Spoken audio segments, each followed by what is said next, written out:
Guys Nepali दाइकोमा एकदम सस्तो तरकारीहरू एकदम फ्रेस पनि छ हैन। अनि प्याज तपाईलाई एकदम मिलाएर 2 रुपैयाँ केजी छ। त्यसपछि यो टमाटर छ हेर्नुस्, टमाटर कति 2 केजीको 5 रुपैयाँ। त्यसपछि ल्याएर सबै ताजा तरकारीहरू छ, तपाईँ यहाँनिर आउन सक्नुहुनेछ बङ्गाली मार्केटको। यो स्टोलर नम्बर कति रे? 38 हो हैन।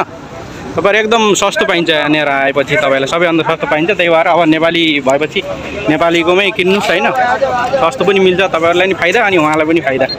हेर्नुस् एकदम ताजा ताजा तरकारीहरू छ है, देख्न सक्नुहुनेछ। हर चीज तपाईलाई मिल्छ। उहाँ चाहिँ हाम्रो साउजी हुनुहुन्छ, तरकारीवाला साउजी हैन।